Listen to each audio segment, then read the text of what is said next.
envolve um número relativamente reduzido de pesquisadores, cada um em posição de destaque na pesquisa de comunicação em seu tema. Desta forma, é possível aprofundar as exposições e propiciar debates mais prolongados, permitindo aos autores explicações que nem sempre têm possibilidade de se desenvolver. O colóquio foi organizado em sessão temática, na qual se reunirão diversos pesquisadores, entre professores e alunos, que apresentarão trabalhos sobre temas específicos. Essas sessões dizem respeito às grandes áreas temáticas de pesquisa em comunicação.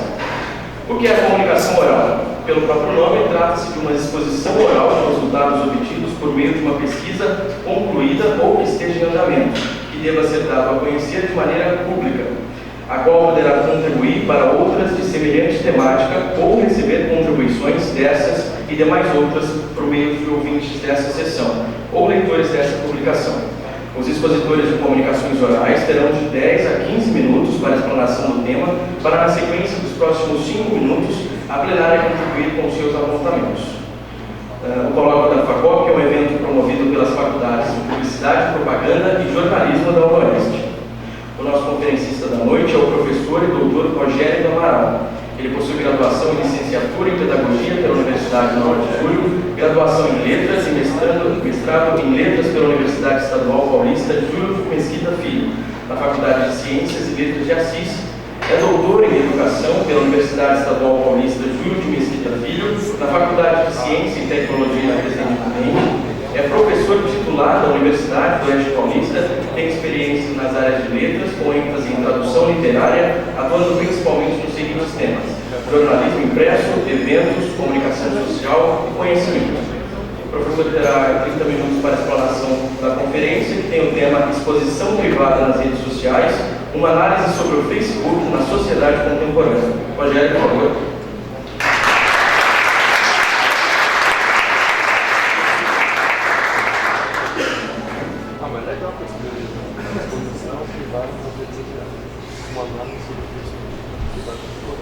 Boa noite. Bom, gostaria de começar agradecendo aos organizadores do segundo colóquio da FACOP pelo convite, certo? Especialmente a professora Mariângela. Já tinha sido convidada no colóquio passado, mas era um momento, certo, intenso desse trabalho que eu apresento hoje para vocês, e naquele momento eu declinei do convite. Nesse momento eu aceitei com o maior prazer poder compartilhar com vocês um trabalho que envolve aí os últimos 5 anos da minha vida dentro do campo da pesquisa. Isso começa lá em junho de 2011, quando eu tentei pela primeira vez o ingresso no doutorado da Unesp. Fui até a fase final do processo seletivo, mas não fui aprovado. No semestre seguinte, eu ingressei num grupo de estudos, orientado na época pelo professor Divino, depois veio a ser meu orientador do doutorado. E aí, dentro do grupo, eu tive contato com alguns autores que me chamaram a atenção, consegui montar um projeto de pesquisa, construir um projeto que aí foi aprovado e eu pude desenvolvê-lo, e ele se encerrou no dia 22 de junho desse ano, quando eu pude defender o trabalho, e é sobre ele que eu pretendo falar um pouco aqui para vocês no dia de hoje. Então, exposição privada nas redes sociais, uma análise sobre o Facebook na sociedade contemporânea, certo? Tese de doutorado apresentada no programa de pós-graduação em educação da Unesp, onde eu fui orientado pelo professor Divino José da Silva, que trabalha com filosofia da educação, dentro da linha desenvolvimento humano, diferença e valores, tá? Essa pesquisa ela nasce de uma inquietação particular minha, e daquilo que eu vivenciava dentro da minha rede social que eu escolhi para estudar, o Facebook. Me incomodava aquilo que aparecia na minha linha do tempo, certo? Dentro do potencial que eu vislumbrava que o Facebook tinha, né? E eu estou ali todo dia visitando a página, e o que eu estou encontrando? Uma exposição pessoal excessiva, né? As pessoas querendo se mostrar, mas se mostrar em que sentido? É interessante para mim o que essas pessoas estão mostrando? Não me chamava a atenção, tá? Segundo ponto, muitos comentários sem conteúdos. certo? Coisas fora de contextos. É um espaço livre, todo mundo pode emitir a sua opinião. Mas o que é opinião? Opinião é algo embasado em argumentos. Não é qualquer coisa que eu falo que pode ser considerada opinião. E eu visualizava isso dentro da minha página. Futilidades, ataques indiretos aos outros usuários, tá? E muitas vezes embates marcados por posições preconceituosas. Um exemplo mais recente, aí no final do trabalho, que aconteceu depois das últimas eleições presidenciais, certo? Aquela rivalidade sul-nordeste do Brasil, uma coisa que você pode dizer idiota, certo? Dentro de um país, e que gerava muito preconceito. Então, essa inquietação foi que me levou a construir esse projeto de pesquisa que culminou nessa tese de doutorado, onde eu trabalho essa análise da exposição privada no Facebook. Tá? Então aí, o que aconteceu? Eu estava dentro de um grupo de pesquisa na Unesp, ligado à filosofia, e aí eu tive contato com alguns autores que trabalham a temática da técnica, que é voltada aqui, discutir o impacto da tecnologia na vida contemporânea, né? Eles discutem isso.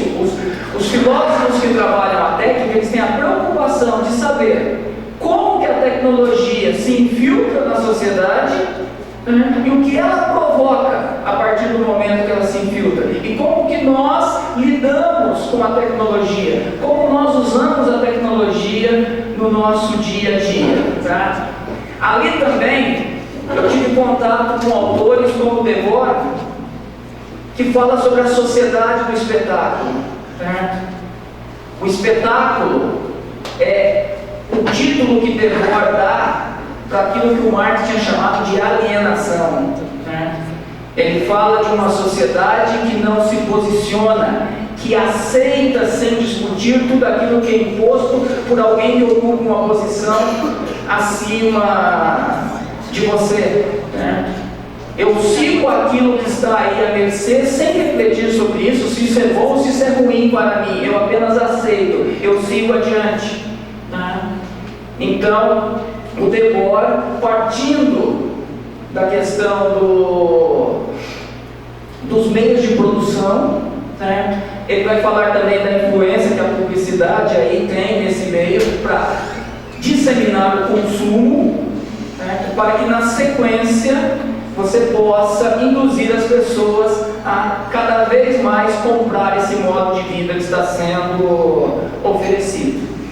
E ali também eu tive contato com uma filósofa alemã chamada Hannah Arendt, que discute a questão da publicização do privado e da transformação das esferas. Tá? Porque lá atrás nós tínhamos um espaço público voltado para a construção da política. As pessoas se reuniam em grupos para discutir aquilo que era melhor em benefício de todos. E as coisas particulares, a intimidade, era reservada para a esfera privada, aquilo que nós chamamos de lar.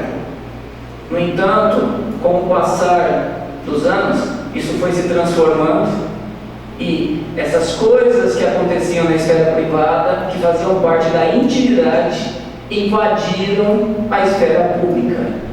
E aí, nós já vamos fazer depois essa relação do Facebook, certo? Uma rede social, aonde, dentre os vários meios de interação, o que predomina é você expor aquilo que é do seu mundo particular com as outras pessoas. Então, tendo contato com esses autores e vislumbrando aquela inquietação da maneira como as pessoas, as pessoas com quem eu tinha relação no Facebook se comportavam, então surge essa questão, certo? Há motivo para se produzir uma tecnofobia em relação à rede virtual? Porque esses autores que eu cito para vocês, eles têm um olhar tecnofóbico, para tudo que foi construído ao longo dos tempos em relação à tecnologia. Eles não presenciaram a criação da internet e das redes sociais, mas quando você lê aquilo que eles escreveram sobre outros meios de comunicação, você pode criar hipóteses do quanto eles criticariam as redes sociais, certo? Quanto eles entenderiam isso como algo extremamente nocivo para a sociedade. Então, há motivos para se produzir essa tecnofobia em relação à rede virtual. Ela é norteadora de um comportamento espetacular por parte do usuário. É a rede que determina isso, tá? Quer dizer, se eu estou fora do Facebook, eu não tenho esse comportamento. Eu só posso assumir esse comportamento quando eu me insiro. No meu caso, eu pesquisei o Facebook, mas poderia ser qualquer outra rede social, tá? Então, daí surge esse problema de pesquisa, saber se isso interfere no nosso cotidiano. Tá? E aí, para tentar responder essa questão, vem os objetivos, certo? Demarcar como o sujeito se comporta nesse espaço. Tá? Depois, na metodologia, eu vou falar para vocês como que eu fiz isso, como que eu procurei responder a essa questão. Estabelecer uma relação entre esse papel da técnica, da tecnologia, com o modo de agir das pessoas no Facebook, na rede social. Identificar o tipo de publicização mais comum nesse espaço. Tá? As pessoas que se mostram no Facebook se mostram de que maneira? Qual é a preferência que nós temos para nos apresentar para os outros desse espaço? Tá? E analisar daí como que o espetáculo aparece nesses tipos de publicizações. Metodologia. A metodologia se dividiu em duas etapas. A primeira, uma pesquisa empírica, que fez uma análise da rede social Facebook. Como que isso foi feito? Em primeiro lugar, a aplicação de um questionário. Alguns de vocês aqui, que têm relação comigo na rede social, participaram dessa pesquisa, vocês puderam responder. Eu enviei via Facebook o link, disponibilizei o link para as pessoas, e quem se disponibilizava, dentre na época 1.286 pessoas com quem eu tinha relação de amizade, eles respondiam o questionário sobre a maneira como eles viam a participação deles no Facebook. 323 usuários aceitaram participar e responderam o questionário, certo? Que me permitiu, então, essa primeira análise da pesquisa empírica, ter uma visão de como essas pessoas se comportam dentro do Facebook. Um segundo momento foi uma escolha aleatória de 30 perfis dentro do Facebook, com pessoas que eu não tinha nenhum tipo de relação. Eu ia entrando na página de pessoas com quem eu me relacionava, ali eu encontrava alguém que eu não tinha contato e fui procurando, ou então eu digitava um nome aleatório, João, no campo de busca, e aparecia lá um sujeito que eu nunca vi na vida, de uma cidade bem distante de Prudente, e eu escolhi 30 perfis, divididos por número de amigos, né, indo de uma relação de amizade até 5.000, que é o máximo que a rede social permite. Então, dividindo até 250, até 500, até 1.000, até 2.000, de 2.000 a 5.000. Qual foi o objetivo dessa análise? Algo que era notório antes mesmo da investigação, mas que eu queria confirmar com a investigação.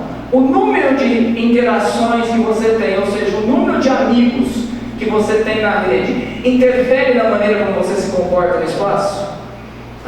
Então eu fiz essa investigação aí para ver como que se dava essa produção. Num terceiro momento, eu fiz uma seleção de postagens que apareciam na minha linha do tempo. Eu trabalhei com algo em torno de 450 postagens. Ao longo aí de 11 dias, eu tirava um momento do dia, eu visitava lá quantidade de postagem, em torno de 40 postagens que eu tinha na minha linha do tempo, e fui fazendo uma classificação para ver o tipo de conteúdo que as pessoas com quem eu interajo nesse espaço estavam disponibilizando na minha linha do tempo. E para fazer um paralelo, eu visitei alguns grupos, algumas comunidades, algumas páginas de ONGs dentro do Facebook, para ver o tipo de discussão que era produzido naquele espaço, com o objetivo depois de relacionar se o comportamento de um usuário individual é o mesmo comportamento dentro de um grupo que tem um objetivo específico, porque todo grupo ele é montado com alguma finalidade. Tá? Então a pesquisa empírica ela teve esses 4 passos aí. O universo de estudo foi um recorte dos usuários que interagem com o pesquisador.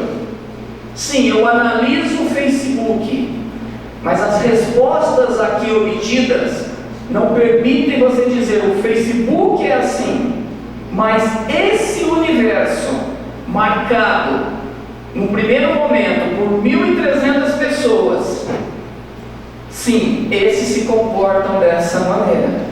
E aí é lógico, vocês sabem, porque são usuários da rede social, que muitas postagens de pessoas com quem você não tem contato, mas que tem contato com seus amigos, aparece lá. Então você acaba ampliando isso um pouco. De 1.300 pessoas com quem você tem relação, daqui a pouco você tem acesso a 10.000 pessoas. Mas os resultados são referentes ao recorte feito, que são pessoas com quem eu interajo dentro da rede social. E depois uma pesquisa teórica, a segunda etapa da metodologia. Então aí foi feita uma revisão de literatura sobre 3 temas, né, ligados à filosofia: o conceito de técnica, o conceito de sociedade do espetáculo e o conceito de publicização do privado. Então aí eu li os clássicos ligados a esses conteúdos, assim como os principais comentaristas, né, para fazer mesmo um paralelo entre a maneira como eles olham para esses conceitos, certo? E depois fazer uma leitura disso à luz da pesquisa empírica que tinha sido realizada anteriormente. Então, como que se deu a análise dos dados? Foi uma abordagem qualitativa, né? Eu fiz uma leitura visando compreender aqueles dados que surgiram tanto da pesquisa empírica quanto da pesquisa teórica, tá? E esses dados empíricos, oriundos daqueles 4 elementos: aplicação do questionário, análise de perfis, postagens na página e observação dos grupos dentro do Facebook, foram lidos à luz do referencial teórico, buscando uma aproximação, porque, como eu disse para vocês anteriormente, nenhum autor que escreveu sobre a técnica, sobre a sociedade do espetáculo e sobre a publicização do privado sabia das redes sociais quando eles escreveram. Então, como que eu posso aproximar essas teorias produzidas em outros momentos de algo novo que surgiu aí para o nosso uso há 20, 25 anos no máximo, tá? O meu trabalho, a minha tese, foi dividida em 5 capítulos. Eu tenho uma introdução, depois disso, 5 capítulos. No primeiro, internet, redes sociais e Facebook, a construção do objeto de estudo, a divisão em 4 subcapítulos. No primeiro, eu faço uma breve revisão sobre a internet. O que é, quando surgiu, como se desenvolveu, quando se transformou nessa ferramenta que nós conhecemos hoje. Aquela história que muitos de vocês aqui já conhecem. Começa com um projeto militar lá na época da Guerra Fria dos Estados Unidos contra a Rússia, até que o governo americano disponibiliza isso para as universidades, eles entregam para o setor privado e nós chegamos ao que nós conhecemos no dia de hoje. Depois uma análise sobre as redes sociais, para entender o conceito de rede social e aí com qual conceito eu trabalho. O que eu entendo como rede social? É um site que permite às pessoas estabelecer relacionamento com os outros, interação. É esse o conceito de rede social que eu trabalho, dentre as várias definições que nós temos aí.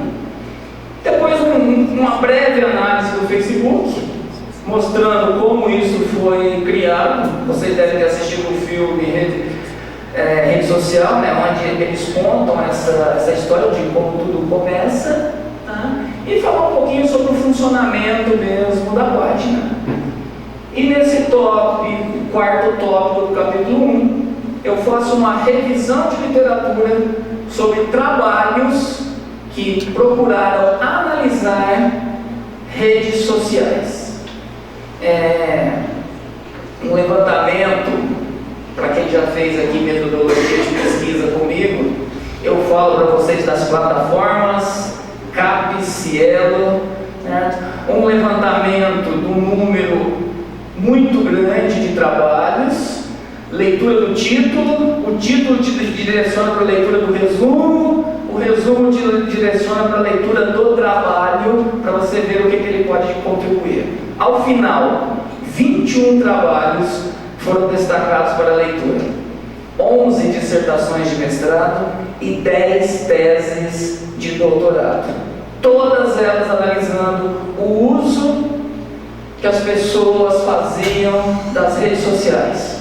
Assim, só para mostrar para vocês o tipo de trabalho, tinha um lá que analisava como um grupo de brasileiros numa cidade mineira se comunicava com brasileiros que foram morar nos Estados Unidos, né? Então, a análise tinha esse perfil, né? Um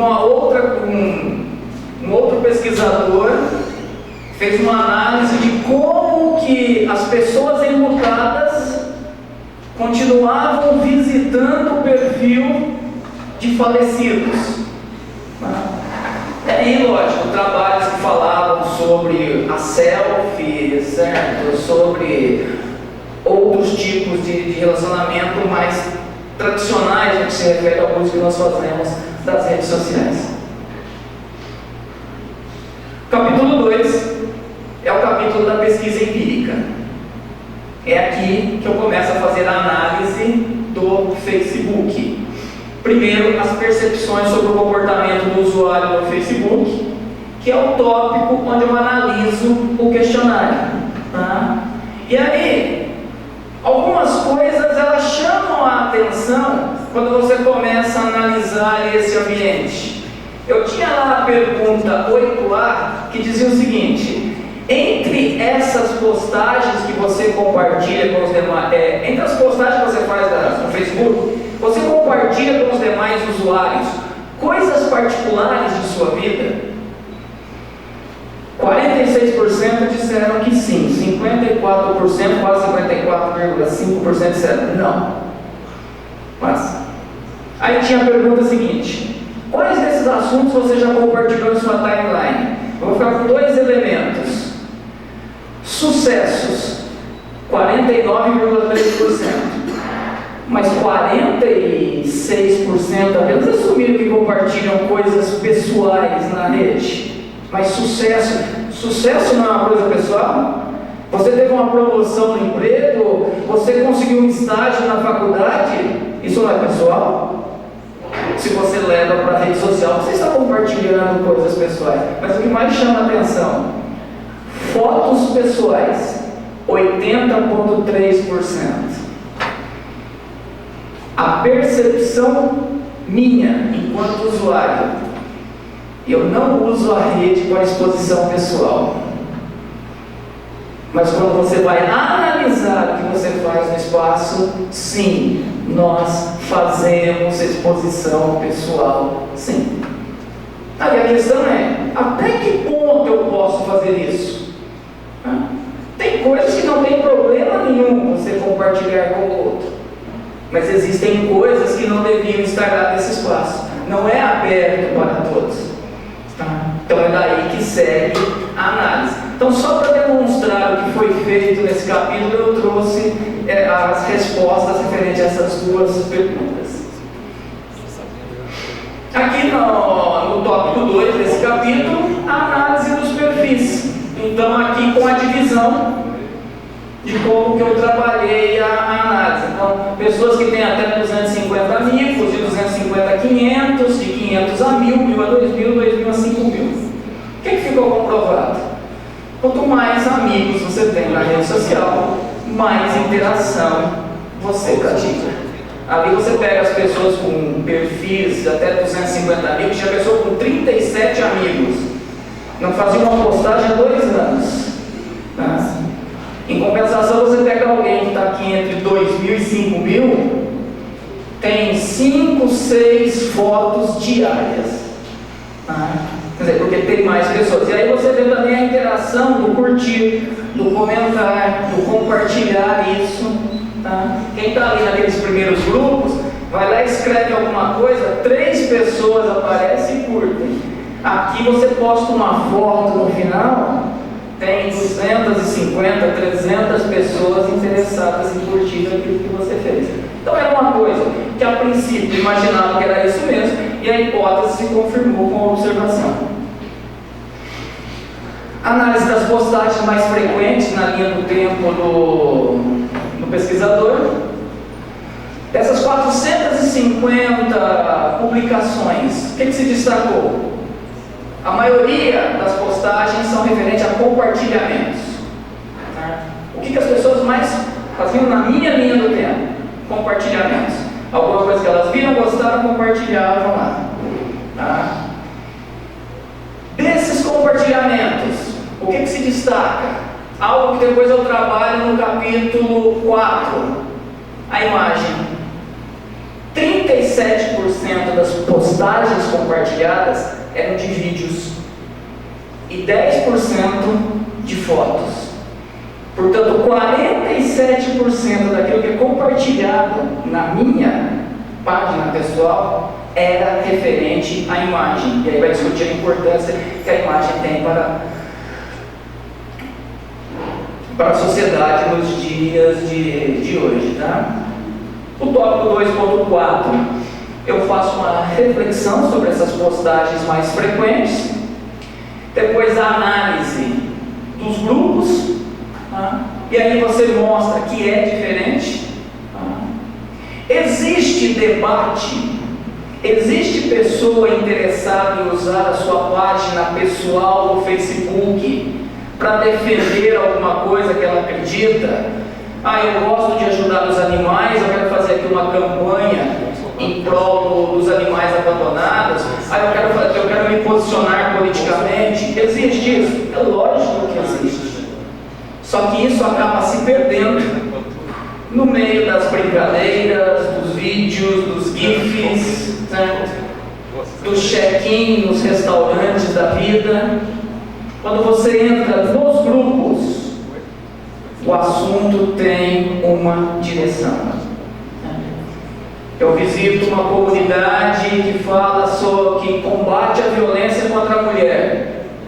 Ninguém aparece lá para fazer uma postagem de uma brincadeira de mau gosto sobre isso. As pessoas sabem que não é o ambiente, que aquilo não vai ser permitido. Então só participa daquele espaço quem está interessado em discutir aquele tema. Eu me centrei em páginas que falavam, que combatiam a violência contra a mulher, e eu me centrei em páginas que falavam sobre a síndrome de Down. É direcionado. Então, nesse espaço, as pessoas estão interessadas em produzir um conteúdo, certo? Positivo, tentando mudar uma realidade, contribuir com o outro. Isso acontece nas páginas pessoais, como eu disse? Acontece, mas acaba se perdendo no meio de tudo aquilo que circula na rede. E aí, essa compreensão é feita aqui no 2.6. E aí, capítulo 3, capítulo 4 e capítulo 5 são os capítulos teóricos. eu começo com a técnica, meio para o fim a atividade do homem. E aí eu vou discutir os aspectos da técnica em Heidegger e Hannah Arendt e falar sobre a instrumentalidade técnica na contemporaneidade. Vamos entender rapidamente esse conceito da técnica, porque ele se transforma ao longo do tempo, da Grécia Antiga até chegar na sociedade contemporânea. Quando eu penso na Grécia Antiga, a técnica estava atrelada ao resultado do trabalho do artesão. Então, se existia alguém que tinha a capacidade de produzir uma mesa, o resultado do trabalho dele, a mesa pronta, era considerado um aparato técnico. Se eu produzir uma escultura, a escultura finalizada era um aparato da técnica. Então, esse é o primeiro momento da técnica. É o resultado do trabalho do artesão. Um trabalho ainda manual. Depois isso tem uma evolução, tá? E aí o homem passa a olhar para a técnica como a capacidade, né, os mecanismos que eu posso utilizar para explorar a natureza para a minha sobrevivência.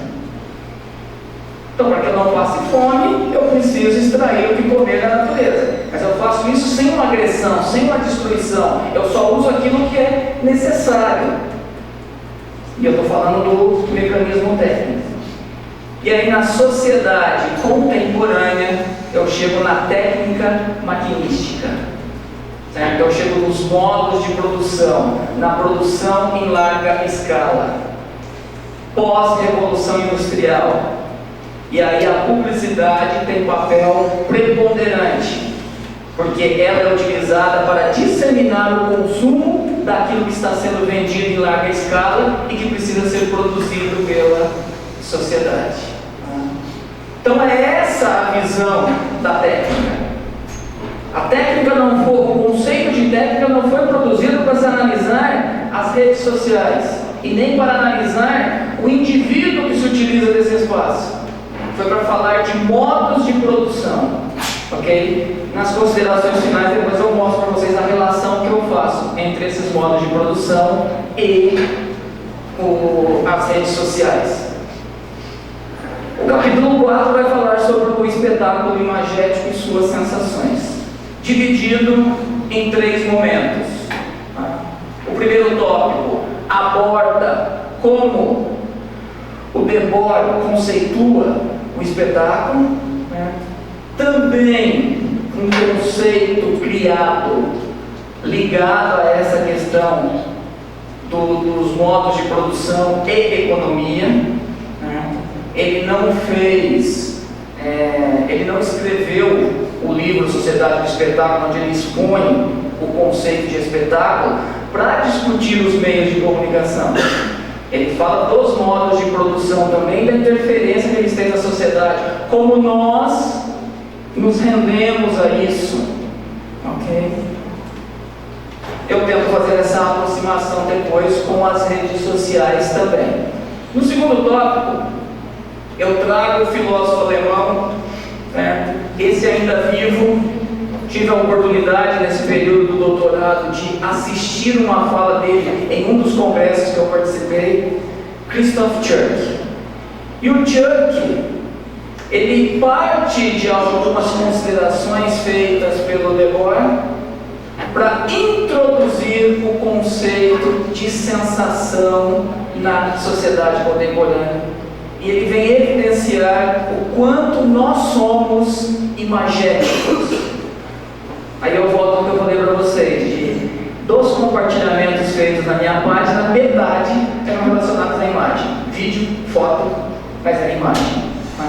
Então aí eu faço toda essa leitura de como que se produz essa questão da sensação que vai gerar um tipo de espetáculo que vai fazer com que as pessoas se rendam, certo? Se rendam em que sentido? Não discutam a participação em tudo que lhe é oferecido pela sociedade contemporânea. E aí, no último tópico desse capítulo, eu faço a leitura de comentaristas contemporâneos desses autores, e onde eles vão modificando o espetáculo com outros termos.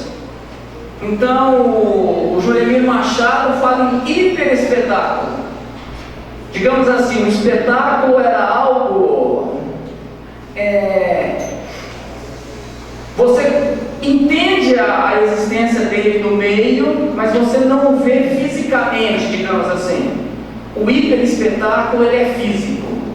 Por quê? Porque o hiperespetáculo é uma projeção minha no outro e na sensação que eu posso provocar nele. Tá? Aí o Latai ele vai falar da cultura da vaidade. Somos imagéticos, então somos também vaidosos e precisamos construir personagens que permitam ao outro nos olhar. Tá? O simulacro contemporâneo e a civilização do espetáculo, que aí já é um conceito do Vargas Llosa, um peruano, tá? Que segue a mesma linha dos outros autores. Então, eu parti do clássico e fiz uma leitura dos conceitos contemporâneos aqui. E o capítulo 5, falar sobre a publicização do privado. No primeiro tópico, o conceito de Hannah Arendt, que é um conceito filosófico, certo? Então ela faz toda uma leitura filosófica sobre a maneira como as pessoas se comportam em diferentes momentos na evolução da sociedade, certo? Até chegar a essa sociedade contemporânea, onde ela assume que não existe mais a esfera pública, que a esfera pública foi dominada pela esfera privada. Por que isso acontece? Porque nós não temos mais espaço para o debate que consiste na produção de política. E o que é a construção de política para ela? As pessoas se reunirem para produzir coisas que colaborem com o maior número de pessoas possíveis. Não, o ambiente foi tomado pelo lar, é agora o local para que eu me mostre para os outros. E no capítulo, no tópico 2 desse capítulo, eu faço uma leitura do Richard Sennett, de um livro intitulado O Declínio do Homem Público. Sennett faz uma leitura da sociedade no período burguês e mostra como que o homem público, aquele que estaria ali para fazer política, desaparece em meio à invasão desse espaço do homem privado, aquele que quer compartilhar a sua intimidade com os outros. Tá? Bom, considerações finais então. A partir desses 5 capítulos, o que nós concluímos? Sobre o uso das redes sociais. A incorporação da ferramenta ocorre de maneira natural, né? Faz parte da ação do sujeito. Então, o Facebook é culpado pelo que acontece aí, pela maneira como as pessoas se comportam? É ele que determina como você vai se comportar? Não. Somos nós que escolhemos participar desse ambiente e nos posicionar dessa maneira, porque nós fazemos parte de um espaço que nos leva a isso. O que o Facebook me permite? Celeridade no espaço, contato rápido com meu amigo, espalhar rapidamente uma notícia, me posicionar sobre algo que está acontecendo, assim como várias outras pessoas o fazem, tá? Mas é um espaço que tem o predomínio do entretenimento. Na relação do Facebook com a técnica, 3 elementos se destacaram.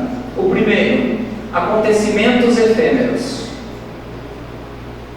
A presença da técnica na rede social, nesse caso especial o Facebook, gera acontecimentos efêmeros. Vocês que são jovens, quantas vezes vocês trocam o perfil, a foto de perfil no Facebook?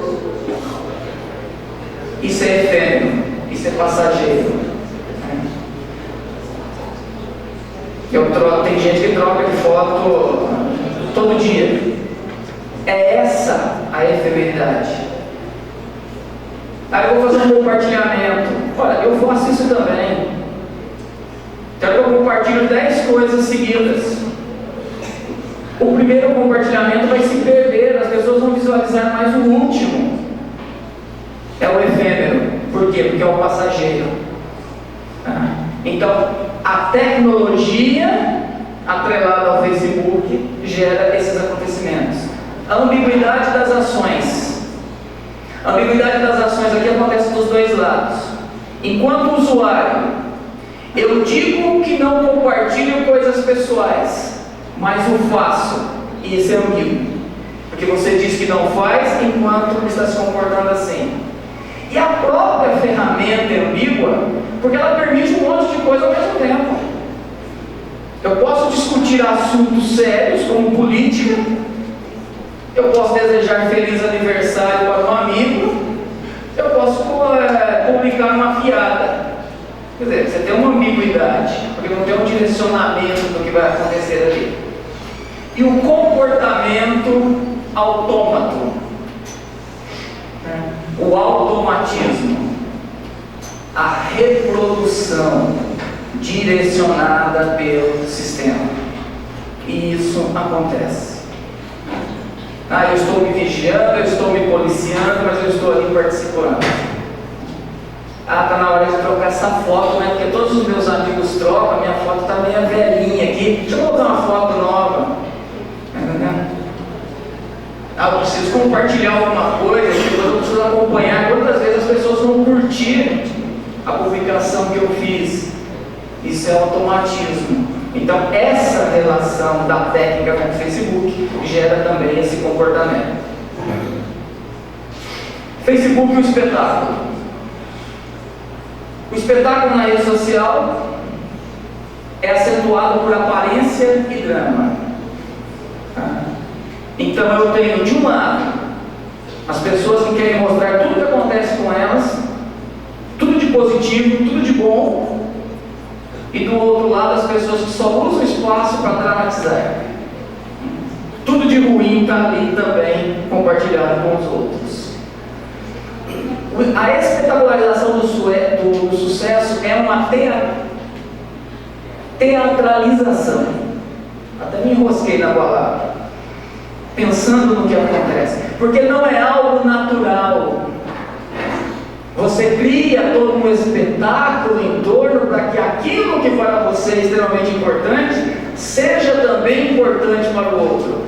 Eu preciso encontrar uma maneira de chamar a atenção.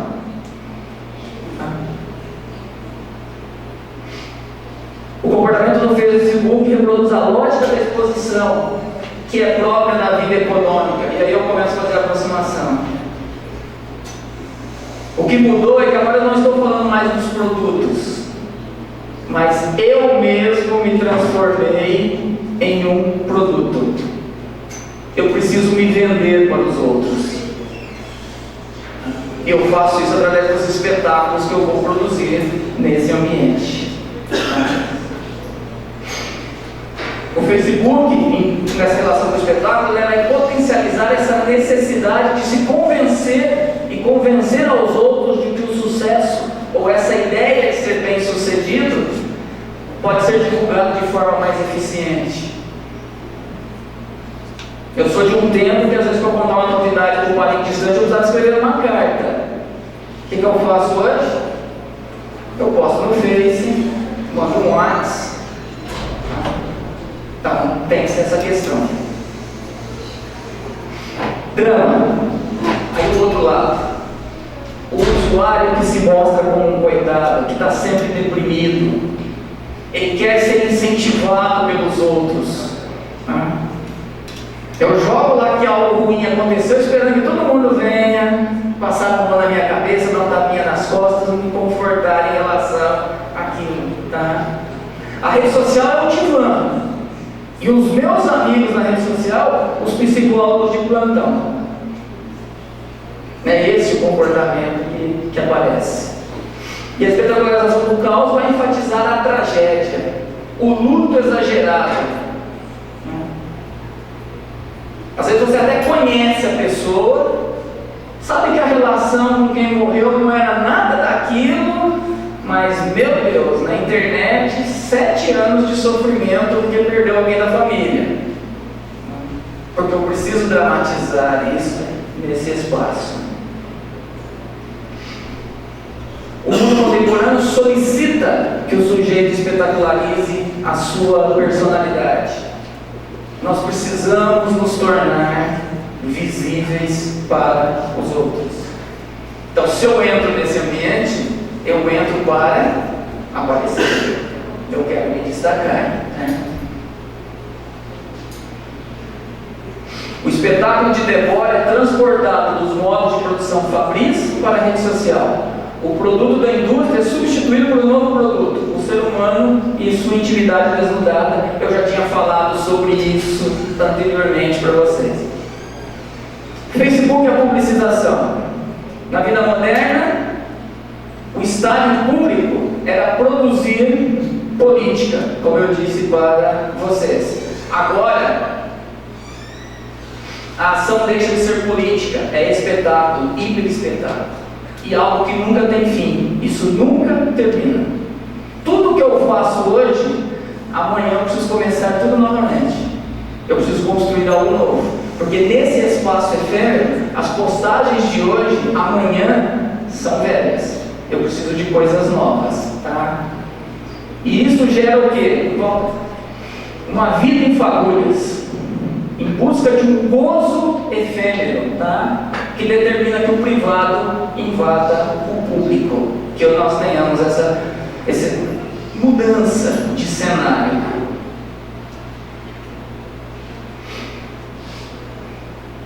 Já falei bastante sobre isso. No Facebook, o sujeito esgarça a intimidade, não se preza mais pelo segredo, e sim em mostrar os acontecimentos banais da sua vida. E essa é a questão. Nós publicizamos tudo e queremos transformar o banal em algo extremamente relevante, né? E aí confirma-se o declínio do homem público, porque desaparece o ser pensante e nós não resistimos mais a esse comportamento autômato. Pode passar. Também. O fim do privado vai deteriorar e humilhar o que está subordinado ao formal. Erotismo, amor, amizade, ele é banalizado nesse ambiente. A mudança é ruim, porque essas coisas não são mais analisadas como sempre foram. Agora elas são vendidas de forma banal. Então ela perde a sua essência, digamos assim.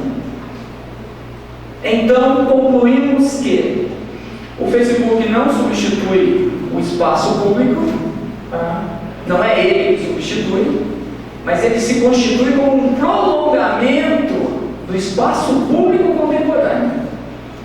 Ele prolonga isso. Por quê? Porque não se tem mais limite de espaço e de tempo dentro do ambiente virtual.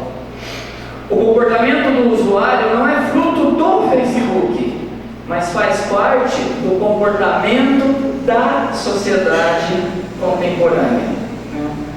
Nós vivemos uma sociedade que tem essa necessidade de se mostrar, certo? De ser vista pelo outro.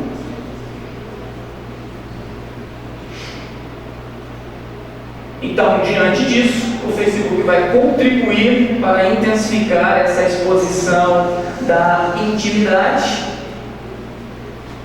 E aí, finalizando, o que o trabalho sugere? Nós precisamos refletir sobre as potencialidades dessa ferramenta. O que o Facebook tem de positivo? Qual é o potencial que ele tem? Para que nós possamos amplificar o papel que ele tem na contemporaneidade. Ou seja, nós precisamos refletir. Dentro da filosofia, as pessoas falam sobre a resistência. O que é resistir contra um comportamento imposto dentro da sociedade?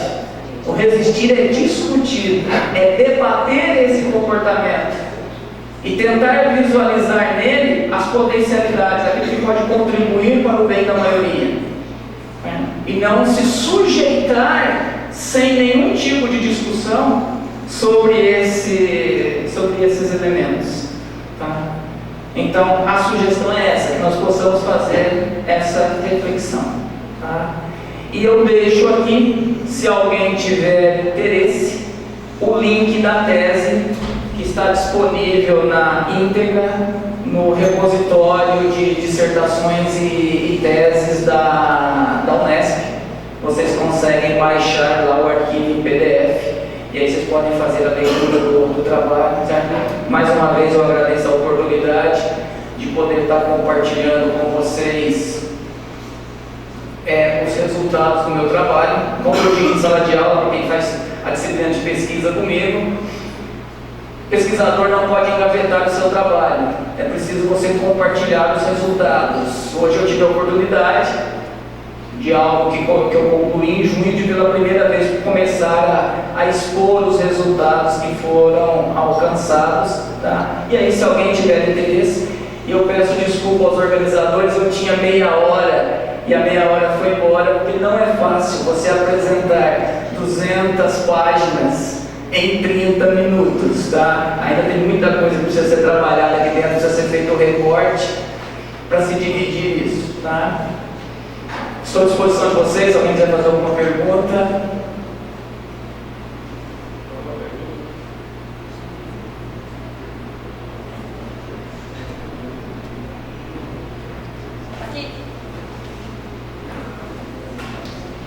Boa noite, professor. Frederico, terceiro quer publicidade. Professor, nesse momento do doutorado, que é complicado, o senhor conseguiu observar que mesmo a sociedade contemporânea, o senhor analisando que ela não é o Facebook que faz com que ela aja dessa forma, e sim a sociedade. Mas isso acontece em todas as regiões do mundo? Como eu disse, a minha visão é um recorte muito específico, são as pessoas com quem eu me relaciono. Então, os resultados são em cima desse grupo. Agora, quando eu posiciono que não é um sistema que leva as pessoas a se comportarem assim, ele só permite o avanço, uma disseminação maior de um comportamento que a sociedade já tem. Quando você me permite, se isso vai acontecer em qualquer parte do mundo, eu acredito que sim. Na sociedade de hoje, no mundo globalizado, onde as barreiras culturais elas estão sendo derrubadas porque nós compartilhamos mais essas coisas. Então, tem-se aí um comportamento padrão envolvendo todas as pessoas em diferentes cantos do planeta. Então, eu acredito que, se fosse feito esse estudo olhando para isso, a minha hipótese é de que, nesse caso, sim, não é o sistema que vai determinar o comportamento. São as pessoas que procuram pelo sistema, pela ferramenta, porque ela vai dar mais visibilidade para aquilo que você quer fazer, ou se mostrar ou aparecer para os outros. Alguma outra pergunta? Você acha que, com base lá na pesquisa, dados que você fez, você acha que a gente sabe que a gente não é, tipo, será que você sabe que a gente é... Não, calma. Será que a gente sabe que a gente é o pessoal do Facebook ou você acha que a gente tenta esconder assim? Não sei se você entendeu. Eu não falei sobre isso aqui, mas eu falo isso no trabalho. Esse recorte que eu analisei, ele me mostra que no Facebook, e aí entra naquela questão da ambiguidade, as pessoas criam uma personagem. Eu preciso me mostrar, eu preciso cativar o outro, eu preciso ter o máximo possível de amigos. Será que se eu for honesto, certo? Se eu for sincero 100% eu vou conseguir isso? Então eu acabo criando uma personagem. Então, nem sempre aquilo que se expõe nas redes sociais é o verdadeiro eu. Então, e nesse grupo investigado, nesse recorte feito, foi possível isso. Por isso, uma das características, a técnica gera ambiguidade. Por que é ambíguo isso? Você não é no espaço quem você é verdadeiramente no seu dia a dia. Tá? Então, você é direcionado a se comportar como a maioria para alcançar os objetivos que a ferramenta permite. Mas isso é automático gente faz porque quer entrar no... Então, não é a ferramenta que impõe, não é o Facebook que te impõe isso. É uma escolha que você faz de se comportar assim. Por causa da ferramenta, não, porque você está vendo o que os outros estão fazendo também. O comportamento autômato é você olhar o que todo mundo está fazendo e repetir a mesma coisa dentro da ferramenta. Então, esse conceito de alienação não vai partir da rede para com o indivíduo, e sim do indivíduo de lado para com ele. Mais alto, Então, nesse raciocínio, a alienação não vai partir dele pelo vício à tecnologia, pelo vício à rede, e sim pelos que estão lá e não conhecem a ele. É uma imposição da sociedade. Nós estamos dentro de uma sociedade que busca por isso. E que dessa maneira se deixa alienar, então, para ter esse tipo de comportamento. Então, o resultado que eu chego é o seguinte: não é o Facebook que aliena ninguém. É você que escolhe participar desse espaço e, em algumas situações, ser alienado. No Facebook não faz isso com ninguém, não. Eu fui lá, eu procurei, porque eu descobri que ele tem algumas potencialidades que ele pode me oferecer. Está todo mundo lá, por que eu vou ficar de fora? Teve um tempo que todo mundo jogava lá o jogo da Fazenda, por que eu não vou jogar também? Depois teve outro, qual que era o nome do último aí, que fez sucesso? Vamos participar do jogo também. Eu escolhi, não foi tão nesse sentido sim. Bom, então, em nome da FACOP, eu agradeço aí a brilhante exposição do professor e do Dr. Rogério Couto.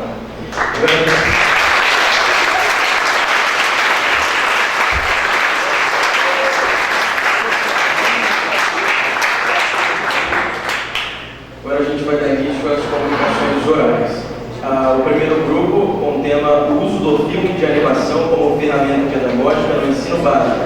Os pesquisadores são Gabriel Batista Mota, Gabriela de Oliveira Leal, Isabelle Laís Garcia, João Pedro Rossini, Murilo de Oliveira e Roberto Kawasaki.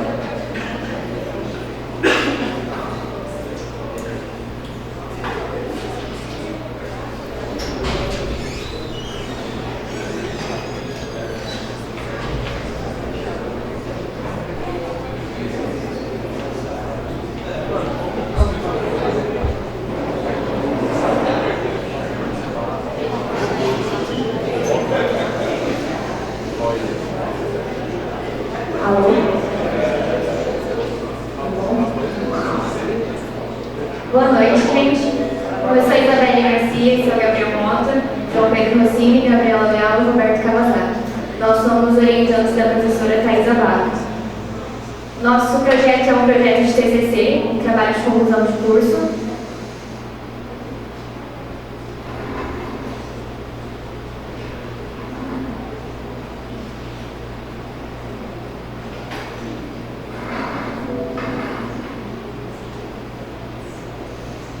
Nosso projeto é intitulado O uso do filme de animação como ferramenta pedagógica no ensino básico.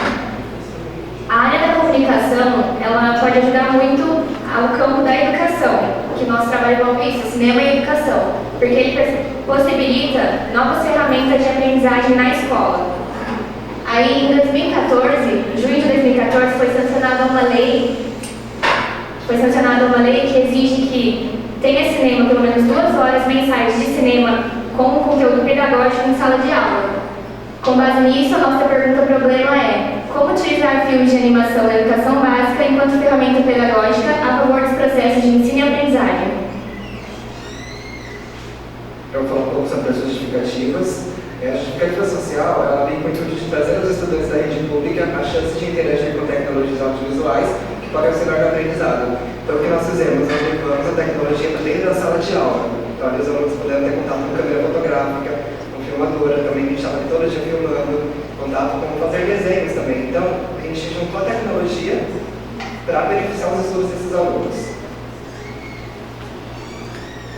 Para a academia, a justificativa vivenciar a responsabilidade social do jornalismo, contribuindo com a sociedade, neste caso, na área de educação primordial para o desenvolvimento da leitura crítica. As crianças, pelo menos na escola que nós visitamos, elas assistiam o filme como maneira de entretenimento. Então, como nós trabalhamos para que elas pudessem ver o filme com outro pensamento, então elas puderam analisar de maneira crítica, como nós aprendemos na faculdade, o que elas estavam assistindo. A justificativa pessoal resulta em propor a vivência social do jornalismo, além de contribuir à formação do meio audiovisual particular, filme de animação, o gênero fílmico bastante consumido por crianças. Então, as crianças da escola que nós somos, elas assistem muitos filmes, elas têm muito contato com vídeo, apesar de ser uma escola, né, de baixa renda, também passar publicidade. Então, para a gente colocar em prática o que nós já aprendemos, aprofundamos no jornalismo e no audiovisual é importante, porque nós podemos passar para essas crianças tudo aquilo que a gente já sabe, e isso era de grande importância assim, para a gente.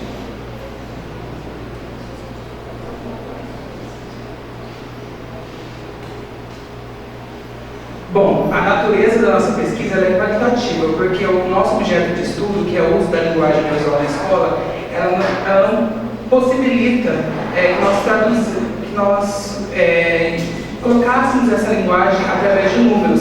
Nós precisamos adaptar esse tipo de pesquisa ao indivíduo, que nesse caso são crianças de 10 e 11 anos. E a abordagem do tipo intervenção. Por quê? Porque nós propomos que essa escola ela rompesse com o seu cronograma para que a nossa oficina, que no caso é a oficina de animação, ela fosse inserida. Nós rompemos o cronograma, o dia a dia dessa escola para propor algo diferente. E para a coleta de dados, nós usamos a pesquisa de campo através de formulários. O que nós fizemos? Essas crianças, nós não sabíamos medir ainda o nível de conhecimento que elas tinham sobre o audiovisual, sobre a animação. Nós aplicamos formulários para que elas respondessem. Através disso, nós criamos um perfil de cada dessas crianças. Até o quanto elas conheciam a animação, a linguagem visual e o cinema. A observação direta e intensiva para que nós entendêssemos como funciona essa sala de aula, como a professora tem esse domínio e como nós poderíamos encaixar essa linguagem no cronograma delas. As entrevistas semi-abertas que nós realizamos com a coordenadora, a orientadora pedagógica, a diretora e a professora. Para quê? Para que, com a experiência que elas tinham da sala, da escola e do contexto desse bairro, nós pudéssemos encaixar no nosso corte teórico. E a pesquisa bibliográfica, que foi o método, que foi a forma que nós encontramos de reunir todo o material que era pertinente ao tema, em meio eletrônico ou impresso, para nos ajudar no corte teórico e prático.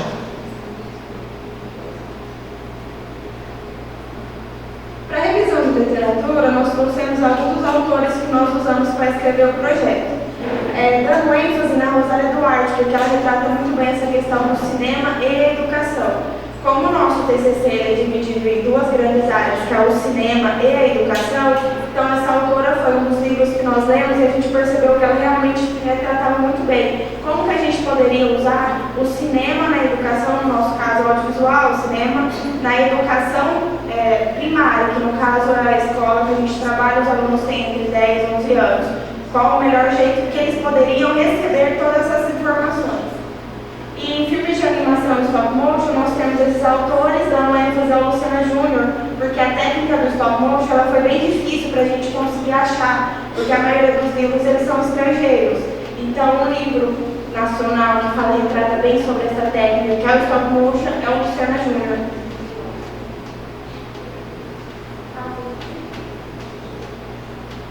A gente trouxe um videozinho para vocês, que ele dá uma resumida do nosso processo, porque a gente já aplicou a oficina, que a gente está em etapa de conclusão da parte prática e teórica do TCC, então nós trouxemos um resumo de como foi essa experiência na escola, durante os 2 meses que a gente esteve lá. Alguém apagar os olhos, por favor?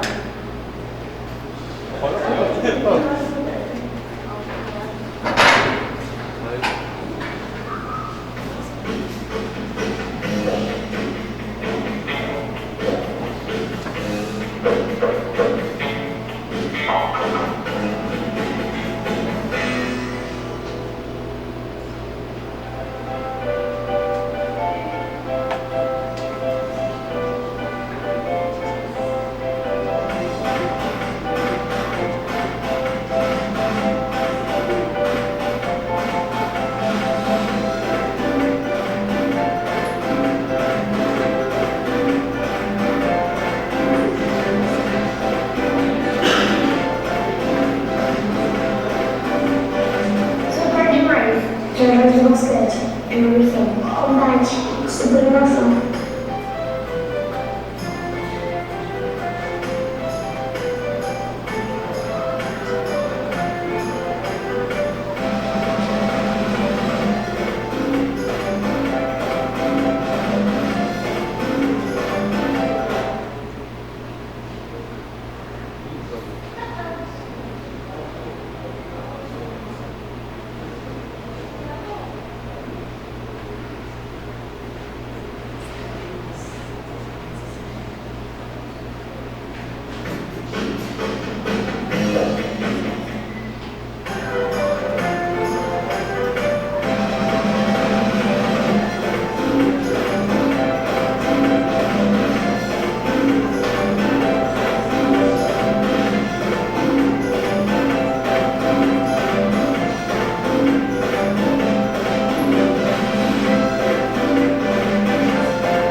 Aprendi muitas coisas boas, aprendi a fazer filme agora, fazer filme. Eu não sabia o que era stop motion, eu aprendi como faz um vídeo e eu aprendi que é stop motion. Meu principal objetivo quando eu pensei em vocês fazerem esse trabalho não era nem para eles aprenderem a técnica mesmo do stop motion, mas era a questão da autoestima dessa aluna. E deu para ver isso durante o trabalho, eles fazerem, eles se comprometerem a realizar o que era pedido, eles obedeciam vocês, né? Porque assim, longe da professora, isso é um feito. Foi legal porque nós vimos na sala com mais dificuldade de aprendizagem, de compreensão, de interpretação, né? Vocês provavelmente viram no processo que tem questões que você fala, nossa, tão simples, e algum outro não consegui compreender. Mas eles olharam para vocês e falaram, nossa, olha, é legal isso, descobri que de repente eles gostam.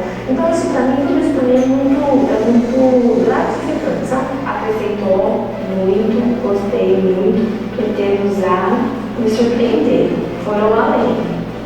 Eu achei que se empenharam bastante.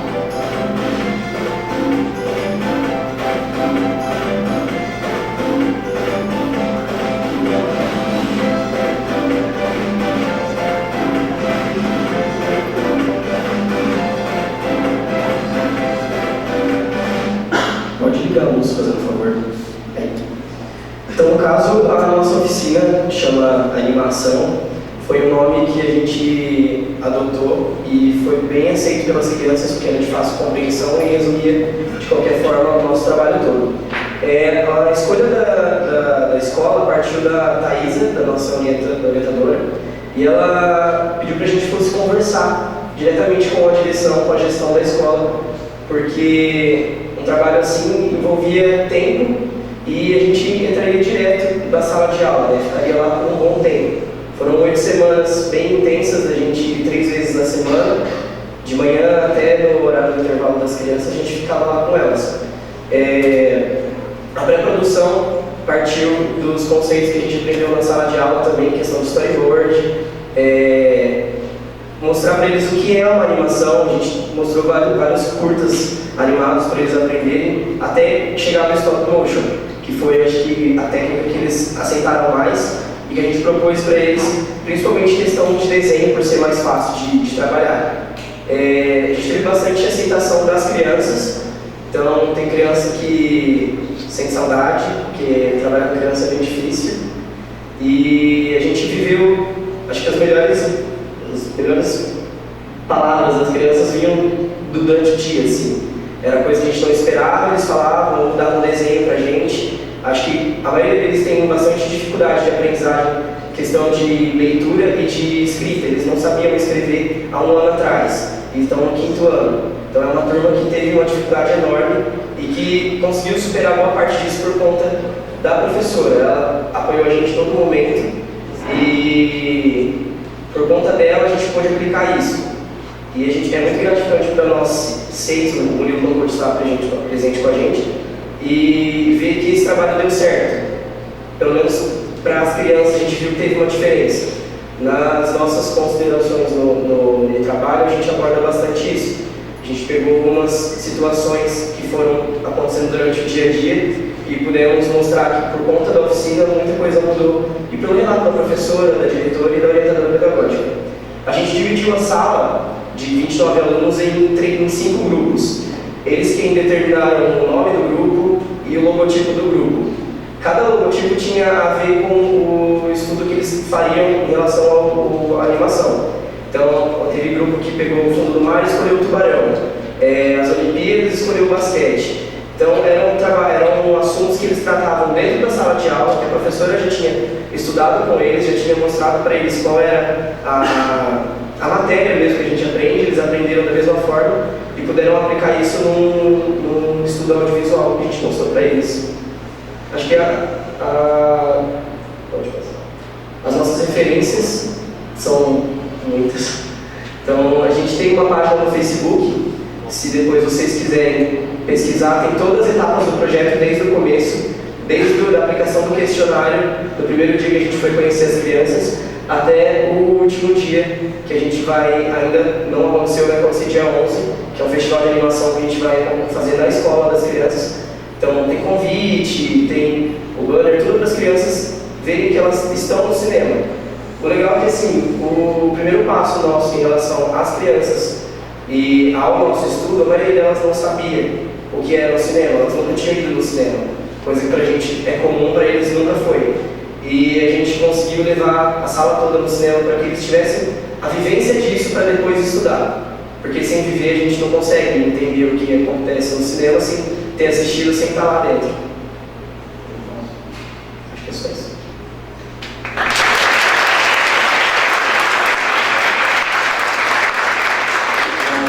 Alguma pergunta a fazer ao grupo? Ninguém? Obrigado, então. Obrigado. Próximo grupo é o processo de seleção de fotografias no jornal impresso. Os pesquisadores são Pedro Costa Fernandes, Bianca dos Santos e Marlene Reveres.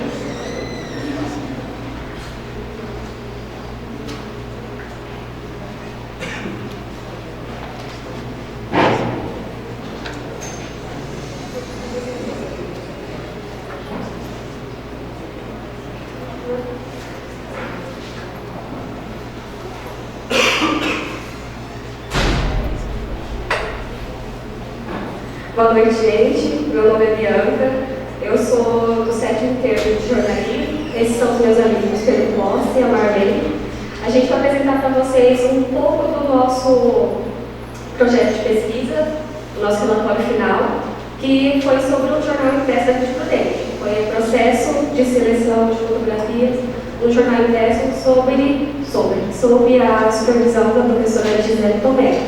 Esse projeto começou quando a gente estava no 4º termo, na disciplina de metodologia de pesquisa, com o professor Rogério, e aí a gente pegou esse projeto, colocou no sistema gestor e levamos à frente. Desde o 5º termo, 5º e 6º termo a gente fez esse projeto.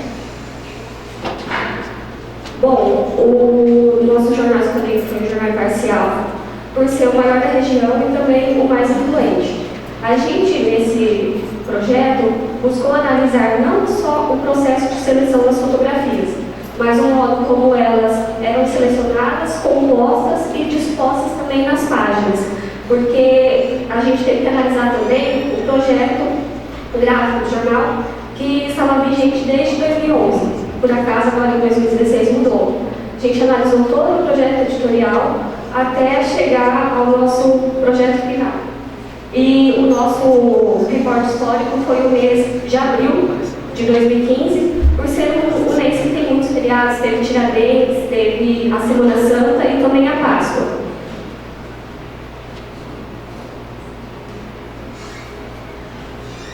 Bom, os objetivos, assim como o nome da pesquisa, a gente verificou como que acontece esse processo de seleção, como objetivo geral, né, no jornal impresso.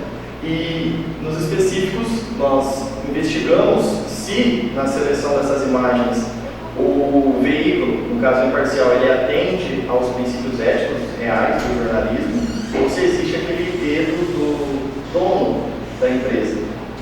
Nós analisamos também a facilidade de abertura de galerias no jornalismo impresso, porque como nós estávamos falando da questão de seleção de fotografias no impresso, no online é muito mais fácil que isso ocorra, porque uma matéria no online pode ter diversas imagens, enquanto no impresso é difícil você ter essa escolha.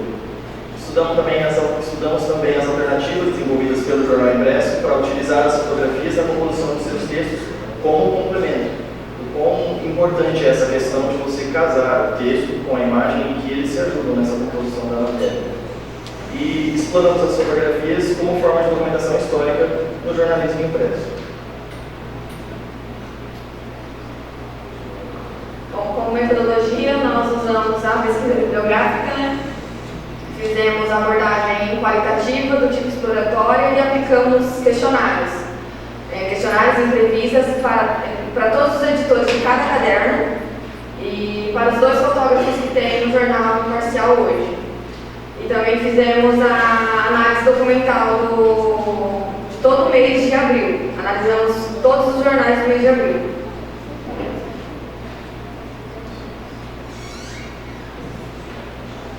Bom, nessa nossa pesquisa, então, nós percebemos que o jornal imparcial, nas seleções das suas fotografias, eles atendem sim essa questão da qualidade das imagens que vão nas capas das edições e também essa questão da importância que tem de levar informação com aquelas imagens.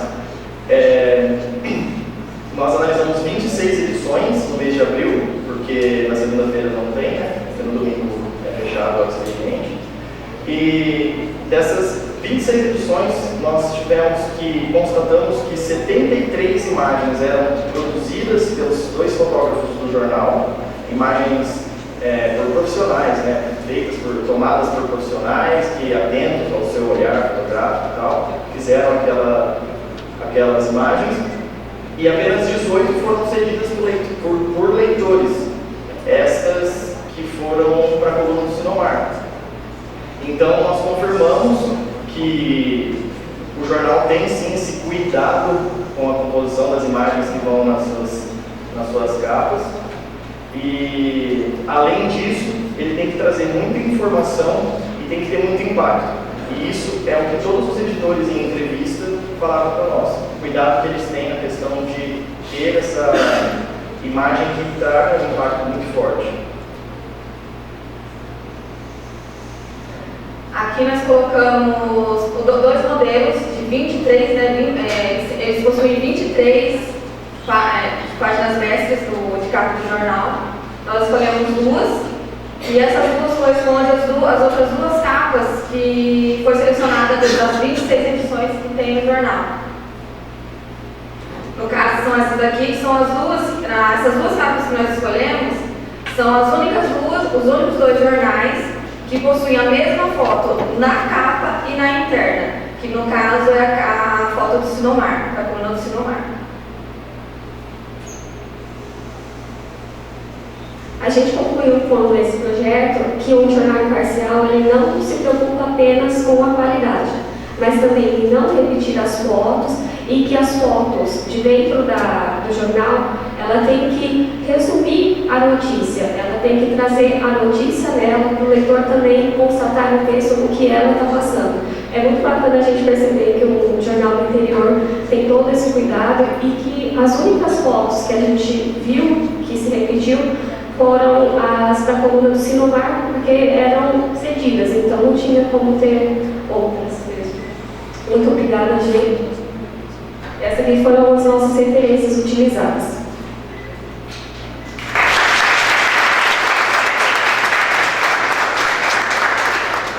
Alguma pergunta ao grupo? Não. Rapidinho. Você colocou na exposição que no jornal online você tem a notícia e às vezes com 2, 3, 4, 5, várias fotos. Tem análise, além do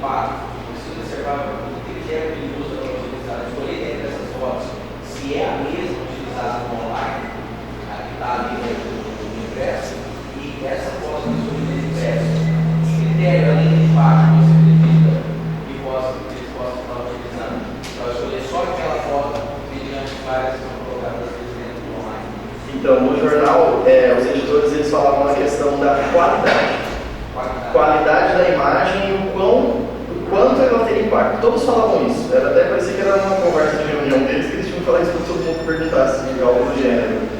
E eles falavam que essa questão o fotógrafo chega com muitas fotos para escolher qual vai para a matéria.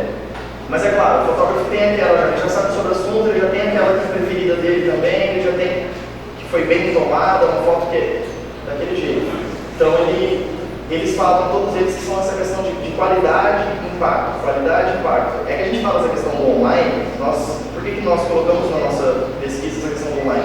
Pela facilidade que o online muitas vezes traz aquela infinidade de imagens. Aquela galeria, o repórter escolhe uma como principal, como capa da matéria, e depois abre uma galeria, e às vezes fica até, sei lá, uma espécie de cineminha, emitindo várias sequências e coisas, sabe? Então essa questão de nós termos colocado na nossa pesquisa o jornalismo online foi basicamente por isso, para determinar o quanto é fácil você colocar lá, jogar tudo online, e no impresso você trabalhar ali com aquela uma, duas, é mais difícil. E acima disso nós também notamos que aqui há o cuidado de não repetir a foto da capa do jornal com a matéria interna. Então isso já é bem bacana, sabe? Só repetiu as duas de volume, então isso foi legal. Acho que deu para você entender.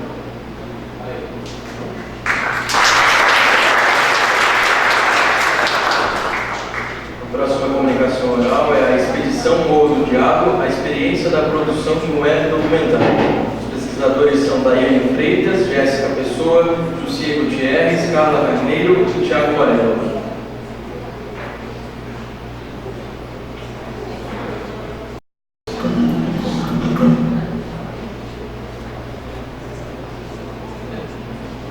Boa noite, eu sou o Thiago Morello, essa é a Daiane Freitas, Jéssica Pessoa e Jussier Gutierrez.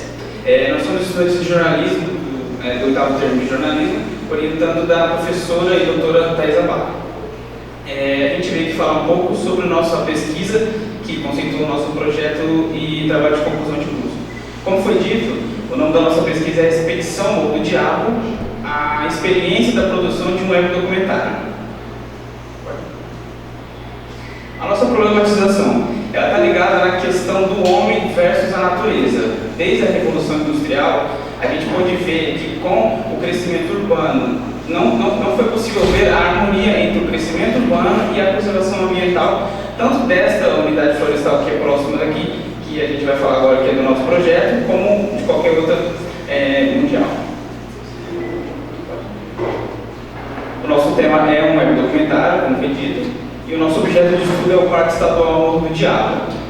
A pesquisa ela teve início a partir do momento que chegou ao nosso conhecimento que, no ano de 2016, o parque estaria completando 75 anos desde a sua fundação, que no começo ela era conceituada como Reserva Florestal do Morro do Diabo. E nesse mesmo ano ele completa 30 anos desde a sua transição, que foi em 1986 de transição de reserva para parque estadual. Dentro do parque, dentro da história do parque, a gente pode ver um crescimento muito grande na questão do desmatamento. E em vista também da riqueza da biodiversidade, da fauna, da flora, da educação ambiental que a própria unidade florestal transmite tanto à população de Teodoro Sampaio, que é onde fica localizado, mas como para a região, a nossa pergunta síntese, pode passar, por favor? Ela consistiu em como produzir um web documentário para divulgar a biodiversidade do Parque Estadual Morro do Diabo. Esse como, ele está mais atrelado não na questão da prática em si, de gravar e montar o documentário, mas sim na questão de entender a teoria de um web documentário. O web documentário ele é um conceito novo e recente do gênero audiovisual. Então a gente buscou entender os aspectos e características que conceituem teoricamente para que na prática pudesse ser feito de forma exata e coerente. No que se refere à justificativa, a nossa justificativa social é o quê? Mostrar para a sociedade o projeto de preservação que é realizado dentro do Parque Estadual Morro do Diabo, além de mostrar para elas também como está os nossos ecossistemas regionais. A acadêmica, a a pesquisa nos proporcionou trazer para dentro o que a gente estudou ao longo do curso nesses 4 anos. E também o desafio de você desenvolver um web documentário, como o Thiago citou anteriormente, é uma coisa nova, diferente, que a gente fala assim, sabe, ele saiu, não é que não saiu do nada. A gente tem um pouco de dificuldade no início por ser uma coisa nova, mas é um desafio, uma experiência que todo mundo vai poder levar adiante e cada vez ficar bem melhor. Bom, o objetivo geral é documentar por meio da linguagem audiovisual a biodiversidade do Parque do Morro do Diabo. O objetivo específico, a gente traçou um panorama histórico do processo de transição da reserva florestal para o Parque Estadual até os dias atuais. Conhecer sobre a fauna, a flora, o ecoturismo, a educação ambiental e o trabalho de preservação e a conservação do parque. Aplicar as teorias de ferramentas do jornalismo audiovisual estudadas ao longo do curso, identificar e analisar formatos e conteúdos do web documentário, produzir um web documentário sobre o Parque Estadual Morro do Diabo. A nossa metodologia ficou assim: a natureza da pesquisa é qualitativa, porque a nossa pesquisa não se retém a números, e sim a se aprofundar o objeto de estudo, que no caso é o parque. A abordagem é do tipo exploratória, que é aquela coisa de o pesquisador criar uma familiaridade com o objeto de estudo, no caso o parque, que a gente teve que ir a campo, ficamos lá 17 dias gravando, então você cria uma coisa, né? Você descobre coisas novas, novas hipóteses, novos temas, novos direcionamentos, então isso é exploratório. O método foi o estudo de caso, e o instrumento de coleta de dados foi a entrevista em novidade do tipo semi-aberta, que é aquela que me permite um roteiro, o pesquisador vai falando, o seu entrevistado vai te dando direcionamentos, e a nossa pesquisa do dia a dia. A pesquisa e análise documental, a gente usou muito mapas, cartilhas que foram disponibilizadas para a gente, e a pesquisa bibliográfica, livros, dissertações, teses.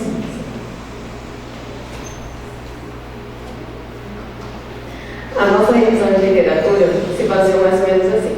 No documentário, a gente pegou alguns autores bem conceituados nisso, e alguns deles nós destacou, como o Cajazeira, o Bauer, que ele traz muito essa coisa do documentário, que foi uma boa referência para a gente. E depois, em si, documentário mesmo, o Nichols, que foi nosso ponto de referência, falar sobre o documentário, o que ele traz, como surgiu, como que foi. O Teixeira, que acho que ficou que também traz do Brasil. Como que é esse documentário no Brasil? Como surgiu, como se estabeleceu. Então ele ajudou bastante a gente também. E a revisão de literatura que nós utilizamos para fazer no Parque Estadual Morro do Diabo foi o próprio parque, que tem um plano de manejo, em 2006 foi feito. Referências também do IP, que é o Instituto de Pesquisas Ecológicas, e algumas coisas também do IBGE, a gente deu bastante coisa. Boa noite, pessoal. Agora eu vou falar um pouquinho como que aconteceu o nosso projeto. A pesquisa em números, ela se deu com 26 entrevistados. Nós pesquisamos entre pesquisadores, nós entrevistamos pesquisadores do parque, os funcionários, polícia ambiental, vizinhos do parque, visitantes do parque e acho que só isso. E a pesquisa se concluiu entre esses entrevistados com a maioria de pesquisadores, e tem pesquisas direto no parque. A pesquisa em números, nós ficamos 20 dias em campo, sendo 17 dias morando dentro do parque. Então a gente chamou de imersão dentro do Parque Estadual Morro do Diabo. Nós ficamos 17 dias dentro do parque, morando, acordando cedo, fazendo gravações, para conhecer mesmo o objeto de estudo. Porque quando a gente fala que vai fazer um vídeo documentário, web documentário, a gente tem que viver aquilo. Então, o que a gente fez? A gente resolveu participar da rotina do parque. A gente acordou cedo com o funcionário, a gente foi a campo com o pesquisador, a gente participou de toda a rotina. E isso despertou mais curiosidade sobre o parque, para ver se realmente era tudo aquilo que falava, para a gente chegar nas nossas considerações. Nós fizemos uma viagem para Campo Grande, que entre eles tinha uma pessoa que teve uma pesquisa durante 12 anos dentro do parque, uma especialista em anta. E ela trabalha faz 25 anos com a anta brasileira. Então nós fomos a Campo Grande, entrevistamos essa pessoa E tivemos também uma entrevista aqui em Presidente Prudente, com um especialista em rios, que é o Antônio César Leal, né? Que ajudou a gente, só que ele não pôde comparecer ao parque, então a gente fez essa entrevista, optou por fazer essa entrevista aqui em Presidente Prudente. Foram 170 horas de gravações entre os 17 dias do parque, mais 2 visitas que nós fizemos uma ação da Estrada Parque sobre atropelamentos de animais e uma ação no Rio Paranapanema. Nós participamos, fomos recolher lixos em volta do rio com um grupo de pesquisadores também. Então, essas 170 horas inclui todo o nosso trabalho. Foram 80 horas de edição até hoje. A edição ainda está continuando. Semana que vem a gente tem mais uma semana para concluir o nosso projeto e concluir as nossas edições. E 2 meses de planejamento antes do projeto. Esse planejamento é o quê? Não é só você querer fazer um trabalho para expor para as pessoas. Você tem que conhecer o objeto de estudo. Alguns de nós não conheciam tanto o Parque Estadual, só ouviu falar, só ouviu por foto, e alguns de nós também não tinham ido ao parque. Então, esse planejamento começou o quê? 2 meses antes da gente começar as gravações. Nossas gravações começaram no dia 17 de julho de 2016, e 2 meses antes a gente fez todo o planejamento. O que é esse planejamento? Ir atrás de fonte, ir atrás de autorizações, ir atrás de pessoas, porque assim, pessoas para gravar e que estão envolvidas dentro do parque, a gente pode encontrar milhares, mas a gente tem que fazer uma seletividade. O que é realmente importante estar dentro do nosso projeto? Então a gente parou, a gente estudou o parque, a gente estudou os pesquisadores para estar trazendo para vocês um projeto bem legal. Vai ter essa parte do carro.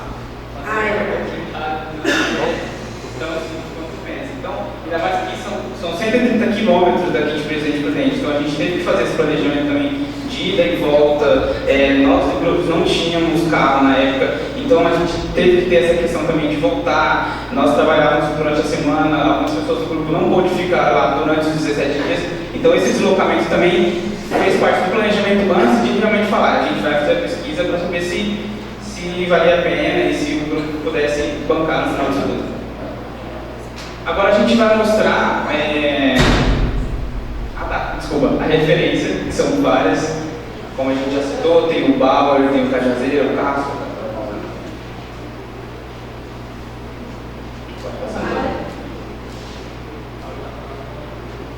Agora a gente vai colocar, dentro dessa questão do web documentário, ele vai ser implantado dentro de um site, que assim você seleciona e clica no link, ele já vai abrir o web documentário que é separado por capítulos. Ou seja, você que é interessado na história do parque, você vai direto na história. Você que quer saber sobre a fauna, sobre a educação ambiental, sobre o ecoturismo, então ele já é segmentado, ele é não linear. Você que decide o que você quer assistir ou não. E aí, dentro disso, a gente vai mostrar agora a vinheta de abertura dos episódios. Como a gente não pôde trazer os capítulos em si, até porque está terminando a edição, é um videozinho curto, mas já dá para ver as imagens legais que a gente pôde fazer lá.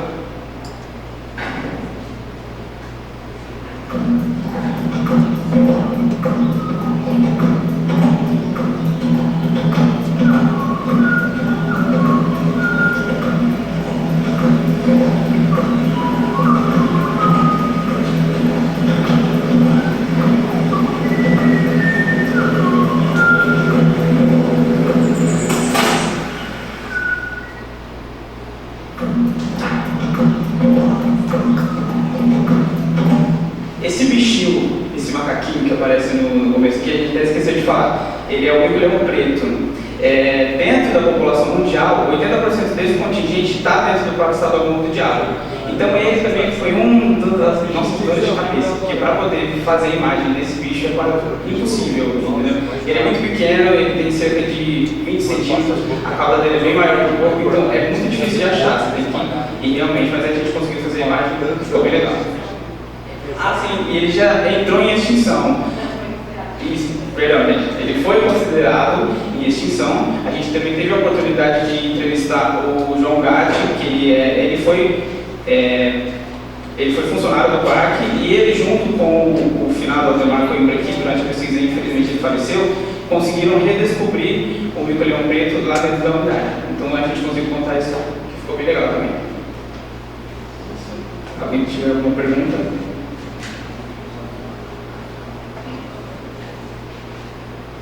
Eu queria parabenizar vocês também, parece que o trabalho ficou bem legal. E eu queria saber de onde vocês tiraram essa ideia de fazer um TCC sobre o Morro do Diabo, uma coisa assim que... Vamos ver se vamos lembrar. Oi, Marcosa. Oi. Bom, não sei se uma coisa vai lembrar, mas eu acho que ele lembra. Bom, a ideia surgiu quando eu estava pesquisando matérias, eu fiz parte da TV Facop, eu estava pesquisando matérias para trazer para dentro da TV. E eu pesquisei que o parque ia completar 30 anos desde a transição de reserva para parque em 2016, eu fazia estágio no final de 2015. Aí uma conversa com o Mancuso, né, eu peguei e falei para ele, ó professor, vai acontecer os 30 anos do parque, acho legal, vamos fazer uma série de grande reportagem na TV Facop, acho bacana. Ele só olhou pra minha cara e falou assim, guarda, isso é um mega projeto, e isso pode ser o seu trabalho de TCC. E a partir desse dia eu comecei a trabalhar nessa ideia. Eu guardei aquela ideia, tipo, eu não divulguei na reunião de pauta, e guardei aquela ideia comigo. E aí depois a gente compartilhou com o grupo e começamos a ir atrás. Tivemos orientação com o Mancuso, tivemos orientação com a Thaisa para saber se realmente valia a pena. E hoje, lógico, que a gente está apaixonada pelo tema e, para nós, vale muito a pena. Foi daí que surgiu a ideia. Mais alguma?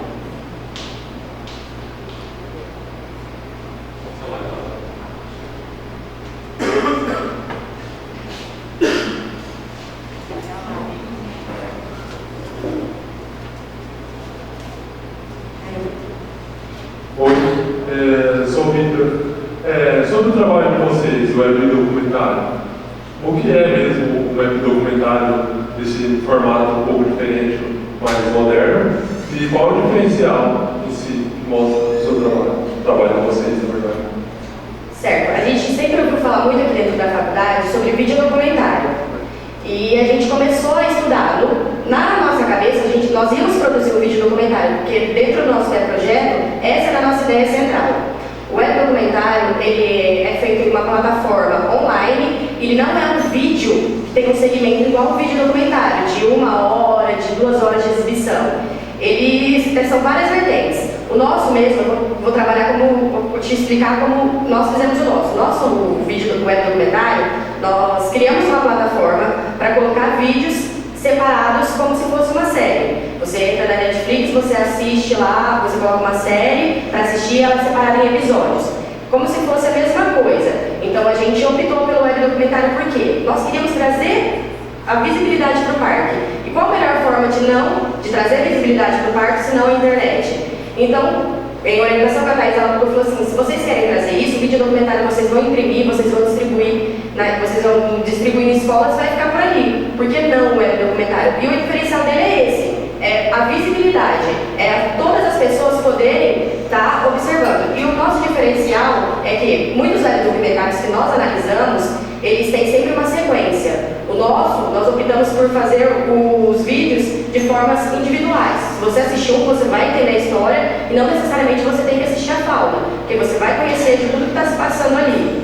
Alguém quer perguntar alguma coisa? Só reforçando um pouco o que a Jéssica falou em relação a escolher o porquê o web documentário, porquê o não documentário, sim, e onde está o público? Que público a gente tinha que decidir o nosso público? Para quem que a gente quer mostrar? Para quem que a gente quer mostrar o Parque Estadual Morro do Diabo?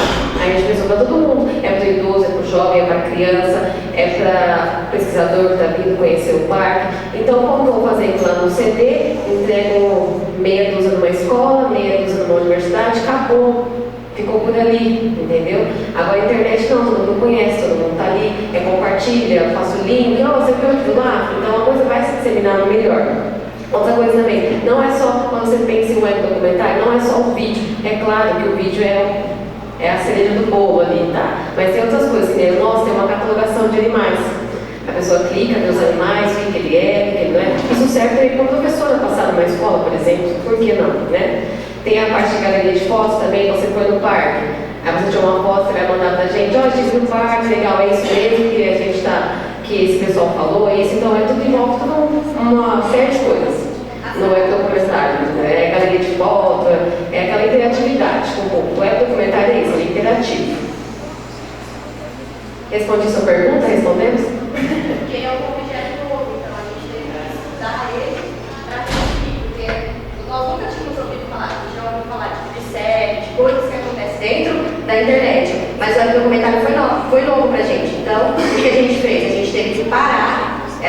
esses 2 meses de planejamento antes, nós tivemos que parar, sentar e analisar 20 web documentários, né? Nós analisamos 21 web documentários para entender o que é o web documentário. Você pode compartilhar uma coisa, você pode compartilhar o vídeo, você pode deixar um comentário, não é só aquela coisa do vídeo, entendeu?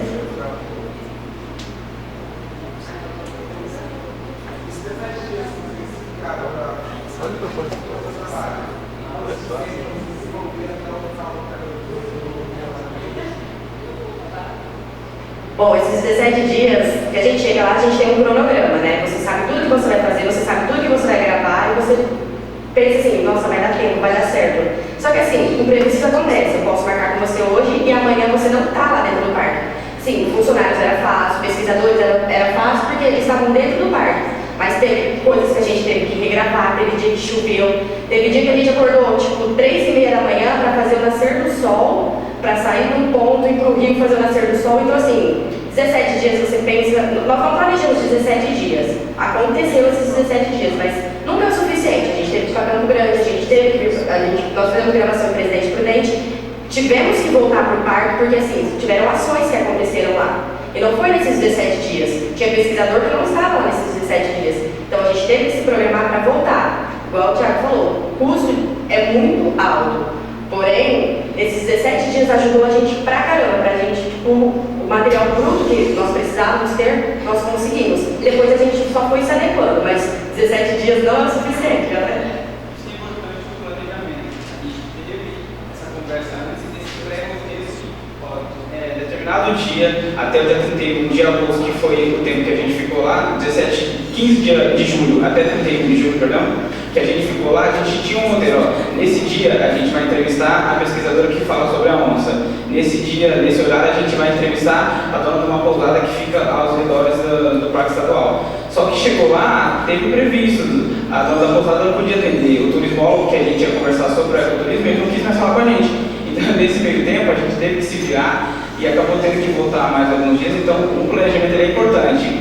Você não vai nunca seguir 100%, mas ele já adianta todo um trabalho que você vai desenvolver ali. Então, para ter noção, essa viagem que a gente fez para Campo Grande, ela foi há 3 semanas atrás. Então, não foi parte dentro dos 15 dias que a gente ficou lá.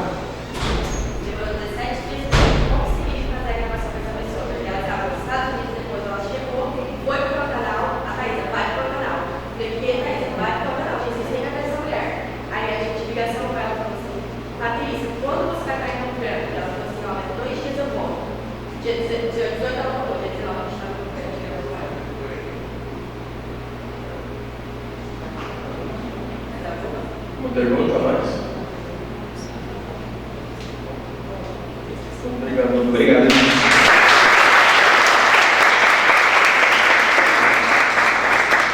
Bom, agora a gente segue para a última comunicação oral. O tema é Web Telejornalismo, análise acerca da migração dos telejornais das principais emissoras de TV aberta para o cyberespaço.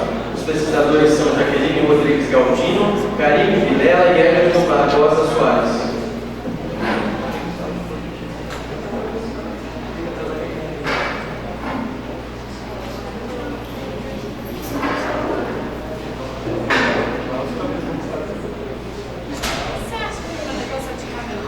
Boa noite, pessoal. Eu sou a Jaqueline, essa é a Karine e aquele é o Everton, pode chamar de Evas.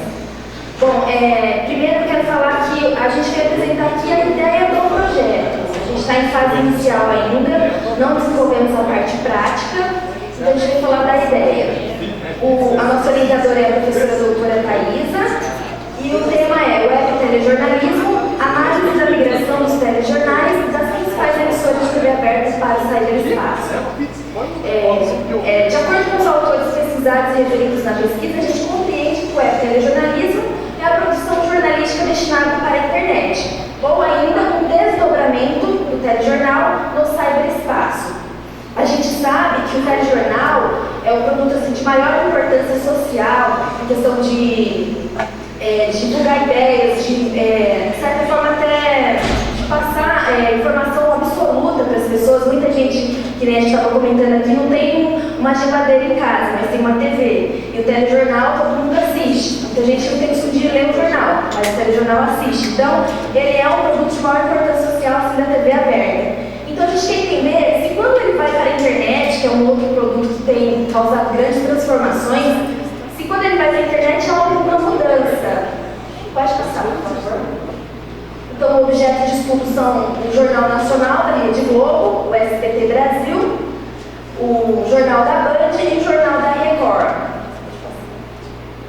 E a pergunta que a gente quer responder é: será que existe alguma mudança quando ele vai para a internet? Será que esse telejornal vai na íntegra? Ele se apropria das linguagens da internet? Todo meio, quando surge, ele se apropria de certa forma de algum meio anterior. Então a gente quer ver também se a internet, se o telejornalismo na internet está se apropriando exclusivamente da linguagem telejornalística, se há uma produção específica para ele, se está fazendo uso de todos os recursos que a internet oferece, como interatividade, multimedialidade e essas coisas. Justificativas. A nossa justificativa social, ela se dá pelo fato da televisão ser o principal meio de comunicação e os telejornais são seus principais produtos. Justifica-se, então, entender melhor essa composição. A nossa justificativa acadêmica é atualizar estudos nessa área. Até mesmo a professora Thaisa, na dissertação de mestrado, ela falou sobre esse tema, o webtelejornalismo. Só que ela defendeu em 2009, então está desatualizada, nada melhor que um novo estudo. A justificativa pessoal seria a inquietação do grupo quanto às configurações do telejornalismo na internet. Objetivos. O nosso objetivo geral seria entender a migração dos telejornais das principais emissoras de televisão e canal aberto, Rede Globo de televisão, Sistema Brasileiro de televisão, SBT, Rede Bandeirantes e Rede Record de televisão. E como estes se configuram no ciberespaço. Nossos objetivos específicos, a gente pretende analisar e identificar os elementos estruturais presentes ou ausentes nos telejornais, da TV aberta e na internet.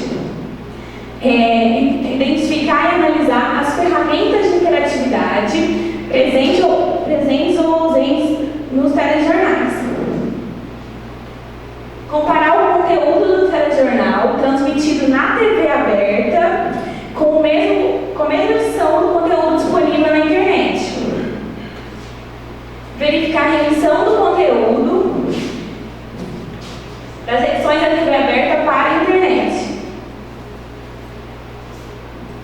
Bom, a nossa metodologia vai ser uma pesquisa qualitativa com abordagem descritiva, porque nós vamos analisar e comparar, primeiro individualmente, esses telejornais e depois de forma comparativa, para identificar se existe remissão de conteúdo, se eles se modificam quando vão para a internet. E nós vamos coletar os dados através de pesquisa e análise documental, porque o telejornal ele é um documento. Então a gente tem que entender ele como documento para depois coletar esses dados. A gente até fez uma coleta piloto, que foi de 4 a 9 de julho, e a gente fez uma análise assim, bem básica. Só que ainda não dá para concretar, para deixar nada concreto como no nosso estudo. Pode passar. E na revisão de literatura, a gente elencou, por exemplo, temas como web-telejornalismo, web-jornalismo, televisão e história. No web-telejornalismo, o Amaral até fala que o marco do web-telejornalismo foi quando o vídeo começou a ser valorizado na internet. Então, os telejornais viram isso como uma maneira de desdobrar os feitos da TV aberta para a internet. E no webjornalismo nada mais é do que o jornalismo feito na internet. Essa questão que a Jaqueline comentou de interatividade, de multimedialidade, essas reportagens em snowfall, elas usam muito vídeo e isso atrai público. Então os telejornais, eles viram a internet como uma maneira de desdobrar essas produções. E televisão e história, a gente pegou a bibliografia do Chateau para entender como e também conhecer a pessoa que trouxe a TV aqui para o Brasil, como que funcionou essa questão histórica, para a gente entender mesmo como que é a televisão aqui no nosso país. Pode passar, por favor. Essas são as referências do que nós lemos até agora. Pode ir passando. As fontes das imagens que nós pegamos e é isso. Estamos abertos a perguntas.